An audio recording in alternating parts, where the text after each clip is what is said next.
neni ibeka nana ɲɔgɔn kunbɛ yɔrɔ dɔ la a ko Ami i ka problème ye min ye a y'a fɔ tubabukan na ko ton tort c'est d'avoir eu raison trop tôt o ye ne fa o ye ne limaniya n y'a fɔ n yɛrɛ kɔnɔ n'o don ne ye min sɛbɛn ka fɔ tɔgɔ de bɛ fanga la fanga b'u bolo dɛ dɔ b'u bolo dɛ mais an bɛ fanga min nɔfɛ o tɛ d'u ma o t'u bolo u ni jamanadenw ka sigi ka kuma ka bɛn kɛ ka fɔ jamana bɛ se ka yɛlɛma an bɛ se ka taa direction min na ka démocratie sinsin o kan an dɛmɛbagaw tɛ jɛn n'o ye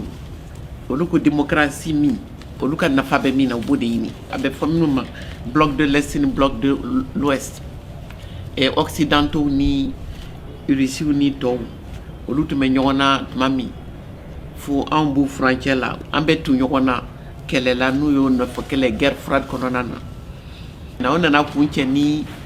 layidu de ye k'a fɔ n'Ala sɔnna o bannen min filɛ nin ye sisan diɲɛ bɛɛ an bɛɛ bɛna don da kelen fɛ an bɛ bɔ da kelen fɛ an bɛɛ bɛ kɛ démocratie ye droit de l'homme ko bɛɛ ɲana a bɛɛ banna sisan Russie la ci la an bɛɛ bɛna kɛ kelen ye a sinsin bɛna kɛ jago ye bɛɛ b'i ta sɔrɔ mɔgɔw bɛ se ka taa mɔgɔw bɛ se ka na o ma bɔ a sira fɛ o san 30 de ye ɲinan ye François Mitterrand min ye a yira a la Baule u ka sommet min kɛra yen nɔ ale ye sira min yira démocratie lakalilan ye latakali cogo min na a ma bɔ o sira fɛ a ma bɔ o sira fɛ anw bara a ma bɔ o sira fɛ olu ni anw cɛ la an b'o problème fila de kɔnɔ bi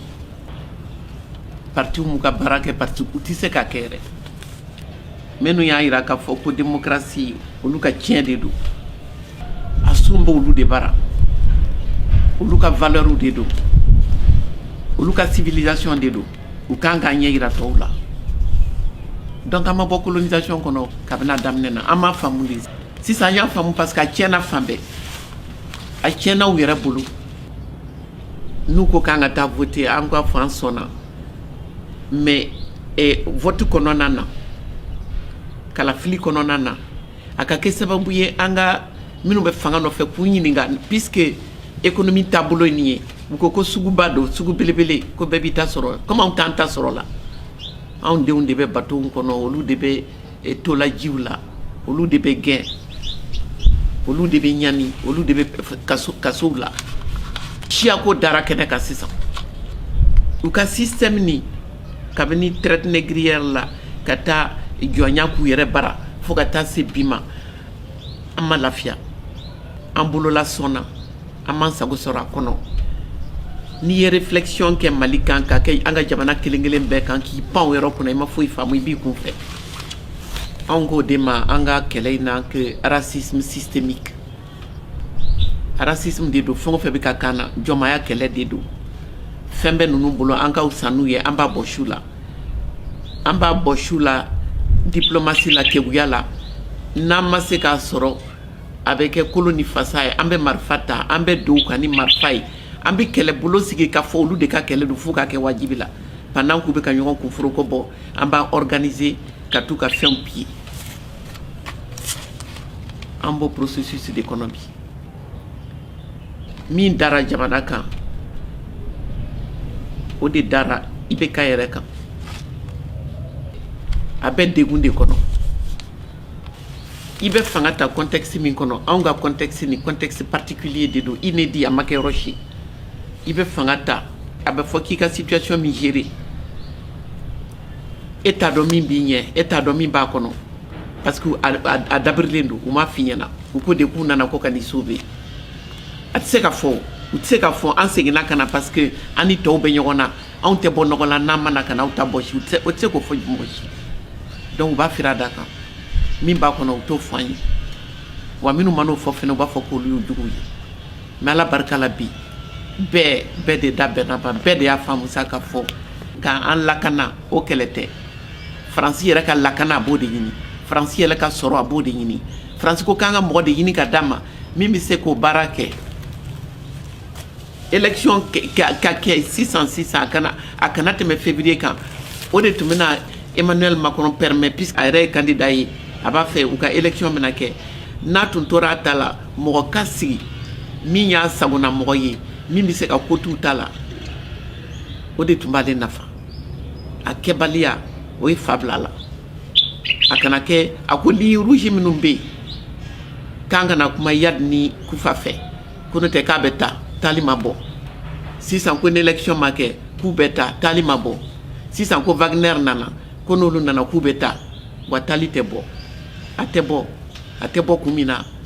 parce que u mana anw kama u ye kɛlɛ kɛ prétexte de ye pour que ka segin ka na k'an recoloniser k'u sinsin yan IBK ye nin bɛɛ faamu a y'a caman muɲu mais a ye fɛn dɔw kɛ IBK ye kɛra komi a ye sɛ n'a bo tobi ka sigi u kɔrɔ à partir du moment où a ko jamanadenw y'a ɲini fɛ sisan kɔni n yɛrɛ ɲɛ bɛ a ko n yɛrɛ y'a ye a tɛ se ka kɛ cogoya si la fo an ni Yadi ni Kufa ka kuma ko bɛɛ tiɲɛna o yɔrɔ de la o fɔ don ye bi an taɲana mɔgɔw tɛ segin o yɔrɔ min kan ka fɔ a ka mangoya u ye fɛn caman fɔ corruption ni tiɲɛni ni baaramakɛ kunba bɛɛ la a kunba ye min ye se ka fɔra mɔgɔw ye de ka fɔ diɲɛ kɛra sanni feere bɛɛ k'i ta ɲini hali ni ye mɔgɔ min bila min na n'a t'a ta sɔrɔ a t'a kɛ o tɛ IBK ko ye o n'o o ma ɲɛfɔ k'a yira k'a fɔ a liyelen don système capitaliste ni nature yɛrɛ de la a gulonnen don de la tant qu'il b'o de kɔnɔ Ibu ka mara kɔnɔ tant qu'il b'o de kɔnɔ fɛn o fɛn bɛna fanga la u bɛna de k'a fɔ k'u b'u ta ɲini u tɛ Mali ta ɲini u t'a ɲini Mali u b'u ta de ɲini o bɛɛ de kan ka ɲɛɲini ni transition kan ka kɛ crise ye an ko crise ye multidimensionnelle ye transition fɛnɛ kan ka kɛ multidimensionnelle de ye jamana dilanli dɔrɔn tɛ dɛ maliyɛn yɛrɛ de kan ka dilan a ka faamuyali kɛ k'a dɔn k'a fɔ n'ale ma yɛlɛma hali n'i ye fanga ta k'a di jinɛ ma a bɛ taa kɛnɛ kan u b'a bɔ si a la u ye jamanaw instrumentaliser u ye o CEDEAO instrumentaliser peuple yɛrɛ instrumentalisera puisque u bɛ tɔɲɔ min bɛ da peuple kan o tɔɲɔ de b'i pousser ka bɔ ka taa kɛlɛ kɛ k'a fɔ k'i bɛ démocratie nɔfɛ u dun y'a dɔn u bɛ min d'i ma démocratie tɛ démocratie ladege de don mais an bɛ ka min yɛrɛ ladege o yɛrɛ tiɲɛna u yɛrɛ fɛ yen n y'a fɔ ka ban o de la ne ko bi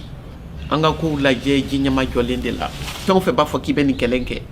u si tɛ nalen sécurité ni paix mɔgɔninfinw ka sécurité base la u bɛ na entreprise ka sécurisation an'u ka intérêt sécuriseli kuma bolo de kan n bɛ min ɲini aw fɛ aw ka dɔn k'a fɔ cause bɛ c'est à dire a sun ani conséquences a bɛ na ni minnu ye n bɛ min fɔ aw ye n'o y'u ka modèle économique ye n'u b'a fɔ o ma ko mondialisation n'anw b'o kɛlɛ la ko mondialisation néolibérale n'o o ko bɛɛ ye wari de ye hali n'i ye nɛgɛ ta i ɲin na olu u ko wari de ye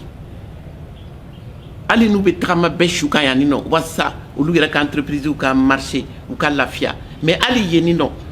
n'an ma se ka fɛn faamu an yɛrɛ ka situation na n'an y'olu ka situation lajɛ an b'an ta faamu o de y'a to transition ye ni transition si man kan une transition de rupture parce que an y'a faamu tɔw b'an lajɛ tɔw ka juru b'an na dɛ minnu b'an dɛmɛ na n'u b'an an balima minnu bɛ k'an dɛmɛ n'an dɛmɛbagaw u bɛ k'an lamɛnna de anw bɛ ka mun f'u ye an bɛ se ka min f'u ye Maliko la n'an taara ka taa bɛɛ mɔmɔ ka di ɲɔgɔn ma k'a fɔ ko cɛ kelen k'o de ye jamana bali ka taa ɲɛ k'o de ye kɛlɛ bali ka ban ko tiɲɛni de kɛra corruption kɛra o bɛɛ kɛra o si ma ɲa o bɛɛ bɛ condamné an kan k'o condamné mais an bɛ se k'o bali cogo di an tɛ se k'o bali tant qu'an b'olu ka système in kɔnɔ u bɛ mɔgɔ de ɲini Macron y'a fɔ a ka so a yɛrɛ ka mɔgɔw ye ko ani minnu bɛ ɲɔgɔn na ko minnu ma sɔn boloci ma ko il va les emmerder jusqu'au bout a b'o de la yan a b'a fɛ ka Assimi Goïta an ka président ko emmerder jusqu'au bout mais o y'a sɔrɔ a n'a ka Jean-Yves Le Drian a n'a ka Florence Parly olu de ye IBK emmerder jusqu'au bout k'a ni tɔɔrɔ minɛ bolo ma sɔrɔ fanga la an ka démocratie sinsin ye min ye élection dɔrɔn bɛɛ ko élection de mɔgɔ si t'a ɲini ka taa ni kuma ye nin sira fɛ ka dɔn k'a fɔ est ce que n'ale bɔra ye ni mɔgɔ wɛrɛ nana o bɛ se a dɛsɛra min na o bɛ se k'o dilan wa o tɛ se o an bɛ se u bɛ ka ɲɔgɔn ɲininka bi ko est ce que situation min créelen filɛ nin ye a bɛna kuncɛ cogo min puisque wari bɛna gɛlɛya fɛn bɛɛ bɛna gɛlɛya yɛlɛma tuma de sera transition b'a fɛ ko a caman ɲɛɲini n ye wele in titre kɛ de grâce abandonnée nous puisque ko n'u y'a taara ko n'olu tuma na ko Mali yɛrɛ tun tɛ exister bilen ko n'u taara o y'an ta tiɲɛnen ye mais comme u yɛrɛ ta ma ɲɛnabɔ ne k'o de la sa n ko vraiment ala ni tiɲɛ na u ka taa quoi u ka taa n'u ka marifaw n'u ka militaires ye u ka taa n'u ka franc CFA ye u ka taa n'u ka nkalon ye u ka taa n'u ka jɔnmaya ye u ka taa n'u ka racisme ye u k'an to an dama na u k'u to an yɛrɛ k'an débrouiller k'an hakili jagabɔ n'an bɛ se ka min k'an yɛrɛ ye an ka se k'o kɛ o hakilina de fɛ ka fɔ aw ye k'a ɲini aw fɛ halisa ka dɔ fara an ka dɔnniyaw kan min b'an permet an kana ɲɔgɔn labila u ye n bɛna kuma kuncɛ n'o ye k'a yira k'a fɔ n ka foli bɛ IBK ye ne kɔni yafara ma n bɛ dugawu k'a ye